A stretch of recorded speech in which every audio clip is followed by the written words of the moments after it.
지금 부모님 장기요양 등급이 나왔다는 말을 들으셨다면 가장 먼저 이 질문부터 하셔야 합니다. 이제 간병비가 정말 해결된 걸까요? 아니면 이름만 보험이고 가족 통장에서는 돈이 계속 빠져나가는 걸까요? 오늘 이야기는 바로 그 지점입니다. 장기 요양 등급, 간병비, 요양원 비용, 방문 요양, 본인 부담금. 이 5가지가 서로 어떻게 얽혀 있는지 보겠습니다. 많은 분들이 장기요양 등급을 받으면 이제 국가가 다 책임져 준다고 생각합니다.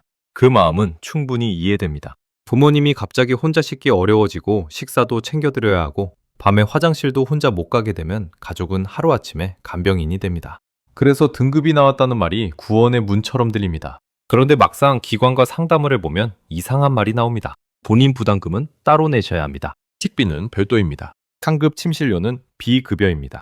월 한도액을 넘으면 전액 부담입니다. 요양병원은 장기요양보험이 아닙니다.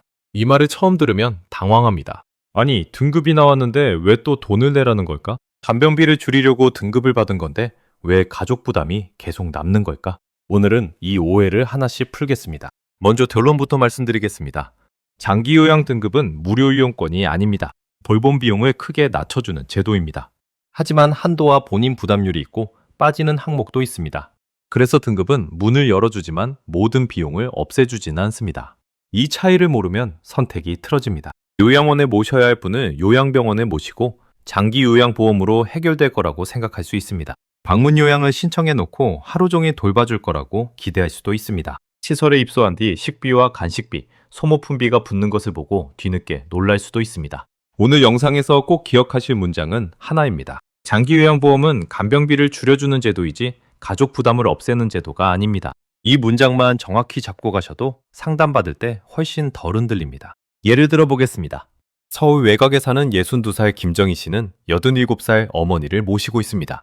어머니는 몇 년 전부터 걷는 속도가 느려졌고 최근에는 목욕과 식사 준비에 도움이 필요해졌습니다. 김정희 씨는 회사를 다니며 어머니를 돌보다가 결국 장기요양 등급을 신청했습니다. 방문조사가 나오고 의사소견서를 내고 시간이 지나 등급이 나왔습니다. 그때 김정희 씨는 이제 숨통이 트이겠다고 생각했습니다. 그런데 센터 상담에서 처음 들은 말은 이랬습니다. 전문요양은 정해진 시간만 이용하실 수 있습니다. 일반 대상자는 이용 비용 중 일부를 본인이 부담합니다. 그리고 월 한도액이 있습니다. 한도를 넘으면 그 초과분은 본인이 다 내야 합니다. 김정희 씨는 그제야 알게 됩니다. 방문요양은 집에 요양보호사가 와서 정해진 시간 동안 신체활동과 가사활동을 돕는 서비스입니다. 하지만 가족 대신 하루 종일 집에 머무르는 개인 간병인과는 다릅니다. 부모님이 밤에도 계속 돌봄이 필요하다면 방문 요양만으로는 빈 시간이 생깁니다. 그 빈 시간은 가족이 메우거나 별도 비용을 들여야 합니다. 여기서 첫 번째 오해가 나옵니다. 방문 요양을 받으면 원하는 만큼 쓸 수 있다는 오해입니다. 그렇지 않습니다. 방문 요양은 시간별 수가가 있고 등급별 월 한도액 안에서 이용합니다. 2026년 기준으로 방문 요양은 30분, 1시간, 1시간 반, 2시간, 2시간 반, 3시간, 3시간 반, 4시간처럼 시간 구간별 비용이 나뉩니다. 예를 들어 3시간 방문 요양 수가는 57,020원이고 일반 대상자의 본인 부담은 8,553원입니다. 4시간 방문 요양 수가는 70,080원이고 일반 본인 부담은 1,512원입니다. 이 숫자를 들으면 어떤 분은 이렇게 생각합니다. 생각보다 싸네. 그렇습니다.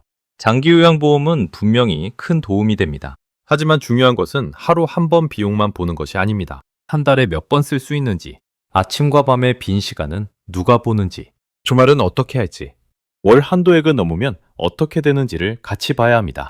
2026년 재가급여 월 한도액은 1등급이 251만 2,900원입니다. 2등급은 233만 1,200원입니다. 3등급은 152만 8,200원입니다. 4등급은 140만 9,700원입니다. 5등급은 120만 8,900원입니다. 인지지원 등급은 67만 6,320원입니다. 여기서 한도액이라는 말이 어렵게 느껴질 수 있습니다. 쉽게 말하면 한 달 동안 보험이 인정해주는 서비스 비용의 천장입니다. 그 천장 안에서는 공단이 큰 몫을 부담하고 가족은 정해진 일부만 냅니다. 하지만 천장을 넘으면 이야기가 달라집니다. 법에서는 월 한도액을 초과하는 장기요양급여 비용은 수급자 본인이 전부 부담한다고 봅니다. 그래서 한도액은 그냥 참고 숫자가 아닙니다. 가족 통장의 방어선입니다. 두 번째 오해는 등급만 받으면 무료라는 생각입니다. 장기요양 서비스에는 본인 부담금이 있습니다. 일반 대상자는 재가급여를 이용하면 급여 비용의 15%를 부담합니다. 시설급여는 20%를 부담합니다. 복지연구도 15%가 원칙입니다. 소득과 자격에 따라 감경을 받을 수는 있습니다. 일부는 9%나 6%, 시설은 12%나 8%까지 낮아질 수 있습니다. 기초생활 의료급여 수급자는 면제될 수 있습니다. 하지만 모든 사람이 자동으로 면제되는 것은 아닙니다. 이 부분에서 많은 가족이 실수합니다. 주변에서 누구는 거의 안 낸다더라, 누구는 무료라더라. 이런 말을 듣고 우리 집도 같을 거라고 생각합니다. 하지만 감경 여부는 가구 상황과 보험료, 자격에 따라 다릅니다. 반드시 국민건강보험공단이나 장기 요양기관을 통해 내 부모님에게 어떤 본인 부담률이 적용되는지 확인해야 합니다. 세 번째 오해는 요양원과 요양병원을 같은 곳으로 보는 것입니다. 이 부분이 오늘 가장 중요합니다. 이름이 비슷해서 정말 많이 헷갈립니다. 요양원은 돌봄 중심입니다. 노인 요양시설이라고도 부르고 장기 요양보험에 시설급여가 적용됩니다. 어르신이 장기간 입소해서 식사, 목욕, 배설, 이동, 일상생활 도움을 받는 곳입니다. 반대로 요양병원은 치료 중심입니다. 의료법상 의료기관입니다. 의사와 간호인력이 있고 질병이나 부상에 대한 치료와 재활을 목적으로 입원합니다. 적용되는 보험도 다릅니다. 요양원은 노인 장기요양보험입니다. 요양병원은 국민건강보험 체계입니다. 그러면 장기요양 등급을 받았는데 요양병원에 입원하면 어떻게 될까요? 요양병원 입원비가 장기요양급여로 저렴해질까요? 장시간내는 분명합니다. 요양원이 아닌 요양병원에 입원한 환자는 장기요양급여를 이용할 수 없습니다. 요양병원은 의료기관이므로 국민건강보험급여를 받는 구조입니다. 장기요양보험의 시설급여가 적용되는 곳이 아닙니다. 이 말은 매우 현실적입니다. 부모님이 넘어져 골절 수술을 받고 이후 회복과 재활 때문에 요양병원에 입원했다고 해보겠습니다. 자녀는 부모님이 장기요양 등급을 받았으니 요양병원 간병비도 해결될 거라고 생각할 수 있습니다. 하지만 요양병원에서 큰 부담으로 남는 간병비는 장기요양 등급만으로 자동 해결되지 않습니다. 2026년 하반기부터 요양병원 중증 입원 환자 간병비 지원이 추진되고 의료중심 요양병원 간병급여화 논의가 이어지고 있습니다. 하지만 모든 요양병원, 모든 환자, 모든 장기요양 등급에 이미 적용된다고 말할 수는 없습니다. 그래서 영상 제작 시점에서는 반드시 대상 병원과 환자 요건을 따로 확인해야 합니다. 여기서 박영수 씨 이야기를 해보겠습니다. 박영수 씨는 71살이고 경기도에서 작은 철물점을 하다가 은퇴했습니다. 아내가 뇌졸중 이후 거동이 불편해졌고 장기 요양 등급도 받았습니다.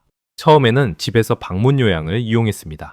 하지만 밤에 넘어질까봐 걱정이 커졌고 결국 요양병원 입원을 알아보게 됐습니다. 박영수 씨는 등급이 있으니 병원비와 간병비가 같이 줄어들 거라고 생각했습니다. 그런데 상담 결과는 달랐습니다. 요양병원은 장기요양보험 시설급여가 적용되는 곳이 아니었습니다. 진료비와 병실료 일부는 건강보험 구조로 계산되지만 간병비와 비급여 부담은 별도였습니다. 박영수 씨가 느낀 충격은 이것입니다. 나는 국가 제도 안으로 들어왔다고 생각했는데 실제로는 다른 제도의 문 앞에 서 있었던 겁니다. 이 장면이 바로 많은 가족이 겪는 현실입니다. 장기요양 등급은 노인 장기요양보험의 문을 엽니다. 하지만 요양병원은 의료기관입니다. 문이 다릅니다. 열쇠도 다릅니다. 그래서 요양원과 요양병원을 선택할 때는 부모님의 상태를 먼저 나눠야 합니다. 치료와 의료처치가 중심인지 아니면 일상생활 돌봄이 중심인지 의료가 필요하면 요양병원이 맞을 수 있습니다. 하지만 비용 계산은 장기요양보험 계산표가 아니라 요양병원 청구 구조로 다시 봐야 합니다. 네 번째 오해는 요양원에 들어가면 더 이상 추가 비용이 없다는 생각입니다. 요양원은 장기요양보험 시설급여가 적용됩니다. 2026년 노인요양시설 하루 수가는 1등급이 93,070원입니다. 2등급은 86,340원입니다. 3등급, 4등급, 5등급은 81,540원입니다. 일반 대상자는 이 수가의 20%를 본인 부담합니다. 하루 기준으로 1등급은 18,614원, 2등급은 17,268원, 3등급부터 5등급은 16,308원입니다.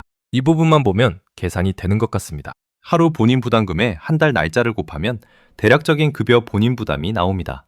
하지만 실제 청구서에는 비급여가 붙을 수 있습니다. 식재료비, 만식비, 환급 침실료, 미용비, 개인 소모품, 특별한 서비스 이런 항목은 보험 급여가 아니라 전액 본인 부담이 될 수 있습니다. 그래서 요양원 상담을 받을 때는 꼭 이렇게 물어보셔야 합니다. 급여 본인 부담금은 얼마입니까? 미급여 항목은 무엇입니까? 식비와 간식비는 하루 얼마입니까? 상급 침실을 쓰면 추가 비용이 얼마입니까?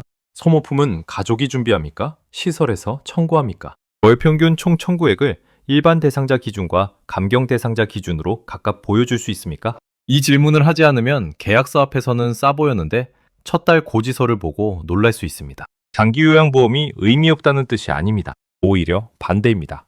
보험이 큰 부분을 줄여주기 때문에 반드시 활용해야 합니다. 다만 줄어드는 돈과 남는 돈을 분리해서 봐야 합니다. 이제 중간에 가장 중요한 데이터를 다시 정리해 보겠습니다. 2026년 장기요양 보험료율은 소득 대비 0.9448%입니다. 건강보험료 대비 장기요양 보험료율은 13.14%입니다. 세대당 월평균 장기요양 보험료는 18,362원으로 전망됐습니다. 전년보다 517원 늘어난 수준입니다. 왜 보험료가 오를까요? 고령화 때문입니다. 수급자가 빠르게 늘고 있습니다. 복지부 발표에 따르면 장기요양 수급자는 2022년에 101.9만 명, 2023년에 109.8만 명, 2024년에 116.5만 명으로 늘었습니다. 돌봄이 필요한 사람이 늘면 지출도 늘어납니다. 그래서 2026년에는 보험료율이 오르고 동시에 1등급과 2등급 중증 수급자의 재가급여 한도도 크게 올랐습니다. 이 변화는 두 얼굴을 가지고 있습니다. 첫 번째 얼굴은 부담입니다. 건강보험료를 내는 사람은 장기요양 보험료도 함께 냅니다. 보험료율이 오르면 납부 부담이 조금 늘어납니다. 두 번째 얼굴은 보장성입니다. 1등급과 2등급처럼 돌봄 강도가 높은 분들은 재가급여 월 한도액이 20만 원 이상 늘었습니다. 그 결과 1등급은 3시간 방문 요양을 월 최대 44회까지, 2등급은 월 최대 40회까지 이용할 수 있게 됐습니다. 이 숫자의 의미는 이렇습니다. 정부도 가족 돌봄 부담이 커졌다는 것을 알고 있습니다. 그래서 집에서 버틸 수 있도록 재가급여 한도를 늘리고 가족 휴가제도 늘리고 방문 요양과 방문 목욕의 중증 가산도 손보고 있습니다. 하지만 아무리 제도가 좋아져도 가족이 원하는 모든 시간을 채워주지는 못합니다. 보험은 기준 안에서 움직입니다. 가족의 현실은 밤, 주말, 응급 상황, 병원 이동, 정서 돌봄까지 포함합니다. 이 차이가 남는 비용을 만듭니다. 여기서 재가급여를 조금 더 생활 장면으로 풀어보겠습니다. 재가급여라고 하면 방문 요양만 떠올리기 쉽지만 실제로는 여러 조합이 있습니다. 요양보호사가 집에 오는 방문 요양이 있고 목욕 장비를 갖추고 와서 도와주는 방문 목욕이 있습니다. 간호사가 의사 지시에 따라 집에 와서 처치나 상담을 하는 방문 간호도 있습니다. 아침에 센터로 모시고 갔다가 저녁에 모셔오는 주야간 보호도 있습니다. 며칠 동안 시설에서 돌봐드리는 단기 보호도 있습니다. 휠체어, 보행기, 전동 침대 같은 복지 용구도 장기요양보험 안에서 일부 지원을 받을 수 있습니다. 문제는 이 모든 것이 공짜 바구니에 마음껏 담는 방식이 아니라는 점입니다. 각 서비스마다 수가가 있고 등급마다 월 한도액이 있습니다. 방문 요양을 많이 쓰면 주야간 보호에 쓸 수 있는 여유가 줄어들 수 있습니다. 복지 용구가 필요하면 별도의 급여 한도와 본인 부담을 확인해야 합니다. 방문 간호가 꼭 필요하다면 의사 지시서와 기관 가능 여부도 확인해야 합니다. 그러니 상담을 받을 때는 이렇게 말하는 편이 좋습니다. 방문 요양만으로 계산하지 말고 우리 집이 한 달 동안 실제로 필요한 서비스를 조합해서 보여주세요. 예를 들어 부모님이 낮에는 혼자 계시기 어렵고 밤에는 가족이 볼 수 있는 집이 있다고 해보겠습니다. 이 집은 방문 요양만 늘리는 것보다 주야간 보호를 섞는 편이 나을 수 있습니다. 낮 시간 식사와 프로그램, 이동 도움을 센터에서 받고 저녁 이후에는 가족이 챙기는 구조입니다. 반대로 부모님이 낯선 공간을 매우 불안해하고 집안 동선만 안전하게 만들면 지낼 수 있다면 방문 요양과 복지용구 조합이 더 맞을 수 있습니다. 또 어떤 집은 목욕이 가장 큰 부담입니다. 그렇다면 방문 목욕을 넣어야 가족의 허리가 버팁니다. 비용도 중요하지만 어떤 순간에 가족이 무너지는지를 같이 봐야 합니다. 가족이 무너지는 지점은 집마다 다릅니다. 어떤 집은 목욕입니다. 어떤 집은 밤 화장실입니다. 어떤 집은 병원 동행입니다. 어떤 집은 약 챙기기입니다. 어떤 집은 보호자가 혼자 모든 결정을 떠안는 외로움입니다. 장기요양 상담은 단순히 몇 등급이냐를 묻는 자리가 아닙니다.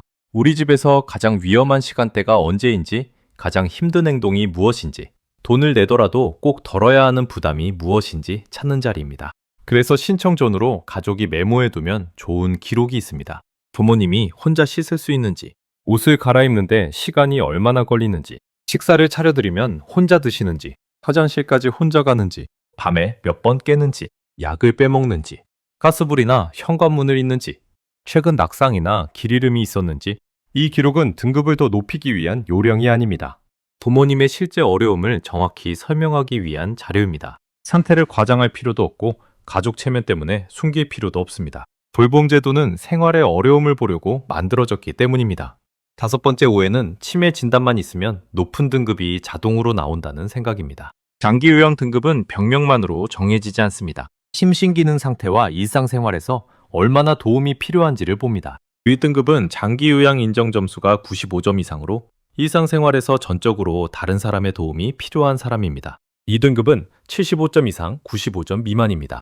3등급은 60점 이상 75점 미만입니다. 4등급은 51점 이상 60점 미만입니다. 5등급은 치매 환자로 장기 요양 인정 점수가 45점 이상 51점 미만인 경우입니다. 인지지원 등급은 치매 환자로 45점 미만인 경우입니다.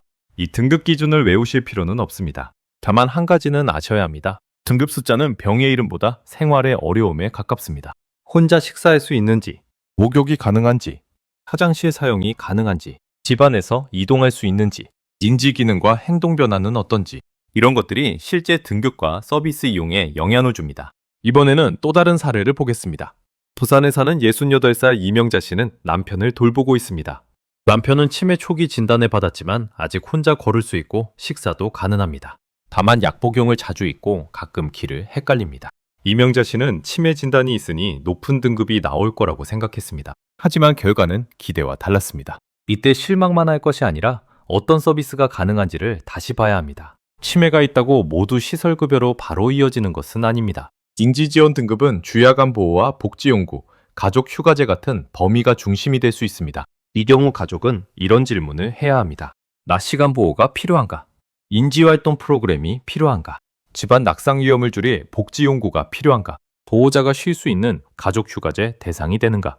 제도는 하나의 답만 주지 않습니다. 집에서 버티는 방식, 낮에는 주야간 보호를 이용하는 방식, 방문 요양을 섞는 방식, 시설 입소를 검토하는 방식, 의료 처치가 필요해 요양병원을 검토하는 방식. 이 선택지는 부모님의 상태와 가족의 여력에 따라 달라집니다. 이제 가장 현실적인 질문으로 넘어가겠습니다. 그럼 우리 집은 무엇을 확인해야 할까요? 오늘 당장 확인할 것은 세 가지입니다. 첫째, 부모님의 등급과 인정서 내용을 확인하십시오. 등급만 보지 말고 장기 요양 인정서에 어떤 급여 종류와 내용이 적혀 있는지 보셔야 합니다. 이 인정서와 다르게 서비스를 선택하면 차액이 생길 수 있습니다. 법에서는 인정서에 기재된 급여 종류와 내용과 다르게 선택하여 받은 경우 그 차액을 본인이 부담할 수 있다고 봅니다. 그러니 상담할 때 인정서를 들고 가서 이 인정서 기준으로 가능한 서비스와 비용을 물어보셔야 합니다. 둘째, 월 한도액과 이용 계획을 같이 계산하십시오. 한 달에 방문 요양을 몇 번 쓸지, 주 야간 보호를 며칠 이용할지, 목욕이나 방문 간호가 필요한지, 복지용구를 쓸지, 이것을 합쳐서 월 한도액 안에 들어오는지 봐야 합니다. 한도 안에서는 본인 부담률이 적용됩니다. 한도를 넘으면 초과분은 전액 부담이 될 수 있습니다. 여기서 한 가지 계산 감각을 잡아보겠습니다. 방문 요양 한 번에 본인 부담금만 보면 부담이 작아 보일 수 있습니다. 하지만 한 달 돌봄은 방문 한 번으로 끝나지 않습니다. 평일 오전에 방문 요양을 넣고 오후에는 가족이 보고 주말은 자녀가 번갈아 가는 구조라면 비용은 관리될 수 있습니다. 하지만 낮에도 밤에도 돌봄 공백이 크다면 이야기가 달라집니다. 방문 요양 시간밖에 빈자리를 가족이 채우지 못하면 사설 간병이나 추가 돌봄을 생각하게 됩니다. 그 순간 장기 요양보험 바깥의 비용이 튀어나옵니다. 그래서 월 한도액을 볼 때는 두 줄로 계산해야 합니다. 첫 줄은 보험 안의 비용입니다. 방문 요양, 주야간 보호, 방문 목욕, 방문 간호처럼 장기 요양급여로 인정되는 서비스입니다. 이 줄에서는 등급별 한도와 본인 부담률이 중요합니다. 둘째 줄은 보험 밖의 비용입니다. 가족이 직접 내는 교통비, 병원 동인 비용, 추가 간병비, 요양원 비급여, 요양병원 간병비, 보호자 휴직이나 근무 시간 감소로 줄어드는 소득입니다. 진짜 부담은 이 두 줄을 합친 금액입니다. 장기 요양 등급을 받았는데도 돈이 계속 든다는 말은 대부분 이 둘째 줄에서 생깁니다. 상담을 받을 때 기관이 친절하게 설명해 주더라도 가족이 질문을 정확히 해야 합니다. 이 서비스가 장기 요양 급여 안에 들어가는지, 본인 부담률이 몇 %인지, 월 한도액을 넘는지, 한도를 넘으면 초과분은 얼마인지, 계약서에 비급여 항목이 따로 적혀 있는지, 중도의 서비스를 바꾸면 비용이 어떻게 바뀌는지, 이 질문을 한 번에 다 기억하기 어렵다면 종이에 4칸을 그리면 됩니다. 급여 비용, 본인 부담금, 위급여, 한도 초과 가능성. 이 4칸의 숫자를 넣어달라고 요청하면 말로만 듣는 상담보다 훨씬 분명해집니다. 또 하나 놓치기 쉬운 것이 가족의 시간 비용입니다. 부모님 병원에 모시고 가는 날 자녀가 하루 휴가를 냅니다. 검사 대기 시간이 길어지면 반차가 하루가 됩니다. 요양보호사가 오지 않은 시간에 어머니가 넘어질까봐 딸이 일을 줄입니다. 아들이 주말마다 내려가면서 교통비와 체력이 빠집니다. 이 돈은 청구서에 장기요양 본인 부담금이라고 찍히지 않습니다. 하지만 가족 통장과 몸에는 분명히 찍힙니다. 그래서 돌봄 비용을 볼 때는 청구서 비용과 가족 시간 비용을 함께 봐야 합니다. 셋째, 급여와 비급여를 나눠 적으십시오. 요양원이라면 급여 본인 부담금과 식재료비, 간식비, 상급 침실료, 임의용비, 소모품비를 따로 적어야 합니다. 요양병원이라면 장기요양보험이 아니라 국민건강보험 구조라는 점을 먼저 확인하고 간병비가 어떻게 청구되는지 따로 보셔야 합니다. 방문요양이라면 시간별 서비스와 빈 시간을 구분해야 합니다. 이 세 가지를 종이에 적어보면 막연한 불안이 계산 가능한 문제로 바뀝니다. 계산 가능한 문제는 대책을 세울 수 있습니다. 막연히 무서운 간병비와 항목별로 나눈 간병비는 완전히 다릅니다. 여기에 하나를 더 붙이면 확인 날짜도 적어 두셔야 합니다. 장기요양 보험료율과 수가, 월 한도액은 해마다 바뀔 수 있습니다. 가족휴가제나 중증수급자 지원처럼 최근에 확대되는 항목도 있고 요양병원 간병지원처럼 아직 적용 범위를 확인해야 하는 항목도 있습니다. 작년에 들은 말이 올해 그대로 맞지 않을 수 있습니다. 이웃집 경험이 우리 집에 그대로 맞지 않을 수도 있습니다. 그래서 상담 메모에는 기관 이름, 상담 날짜, 담당자, 적용 등급, 본인 부담률, 비급여 항목을 함께 적어두는 것이 좋습니다. 나중에 형제자매와 이야기할 때도 기억으로 다투는 것보다 메모를 놓고 이야기하는 편이 훨씬 낫습니다. 그리고 결정은 한 번에 끝내지 않아도 됩니다. 처음에는 방문 요양으로 시작했다가 부모님 상태가 달라지면 주 야간 보호를 섞을 수 있습니다. 집에서 버티기 어려워지면 요양원을 검토할 수 있습니다. 의료 처치가 많아지면 요양병원을 따로 알아봐야 합니다. 중요한 것은 한 번 선택했다고 가족이 실패한 것이 아니라는 점입니다. 돌봄은 부모님 상태에 맞춰 계속 조정하는 과정입니다. 그 과정에서 장기요양보험은 기준표가 되어줍니다. 기준표를 알아야 흔들리지 않고 다음 선택을 할 수 있습니다. 여기서 중요한 태도가 하나 있습니다. 제도를 탓하기 전에 제도의 경계를 알아야 합니다. 장기요양보험은 분명히 가족을 돕기 위해 만들어진 제도입니다. 실제로 많은 가정이 이 제도 덕분에 버팁니다. 방문요양 한 번, 주야간 보호 하루, 단기보호 며칠이 가족에게는 숨 쉴 시간을 줍니다. 부모님에게도 익숙한 집에서 조금 더 오래 지낼 기회를 줍니다. 다만 숨 쉴 시간을 얻는 것과 모든 책임이 사라지는 것은 다릅니다. 이 차이를 인정해야 가족 사이의 갈등도 줄어듭니다. 한 자녀는 이렇게 말합니다. 등급 나왔으니 이제 해결된 것 아니냐? 다른 자녀는 이렇게 말합니다. 아니다. 내가 아직도 매일 가고 있다. 두 말이 모두 일부는 맞습니다. 등급이 나와서 비용과 시간이 줄어든 것은 맞습니다.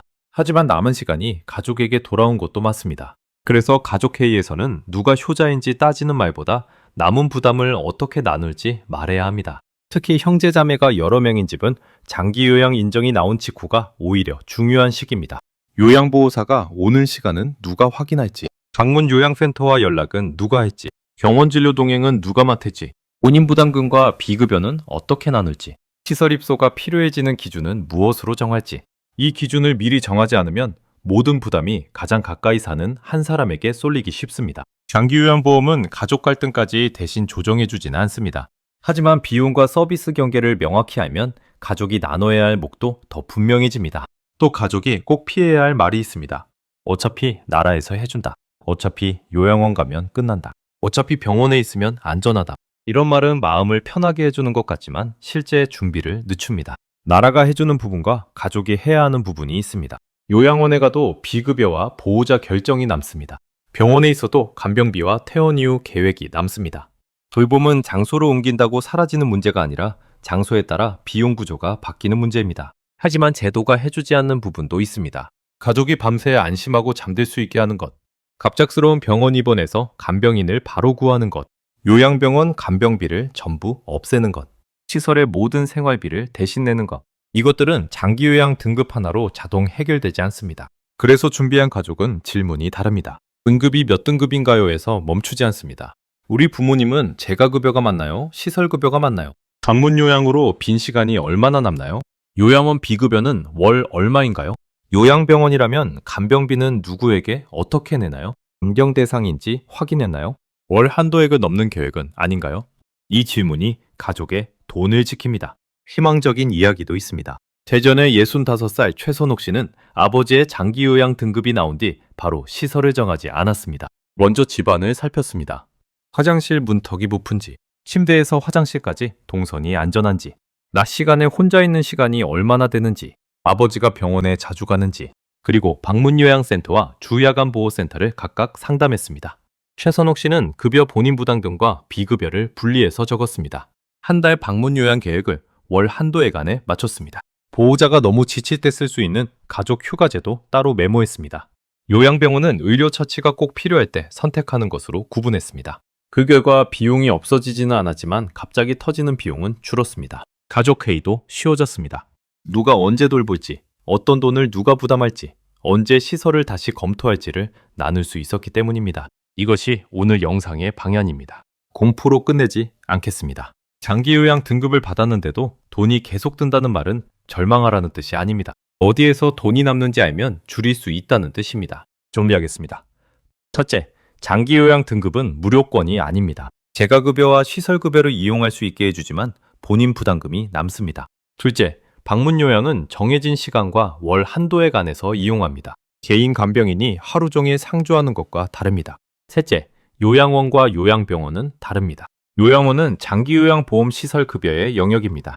요양병원은 의료기관이고 국민건강보험의 영역입니다. 장기요양 등급만으로 요양병원 간병비가 자동 해결되지는 않습니다. 넷째, 비급여와 한도 초과를 반드시 따로 적어야 합니다.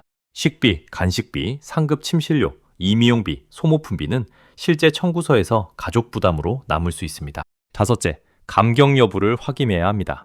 같은 등급, 같은 서비스라도 본인 부담률이 달라지면 매달 부담이 달라집니다. 이 부분은 추측하지 말고 공단과 기관에 확인해야 합니다.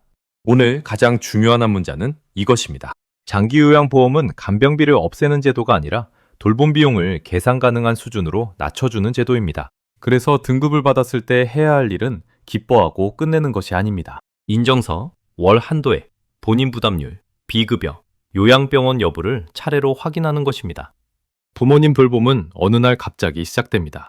하지만 비용 준비는 갑자기 하면 늦습니다. 오늘 부모님 등급이 이미 나와 있다면 이 영상이 끝난 뒤 인정서를 꺼내 보십시오.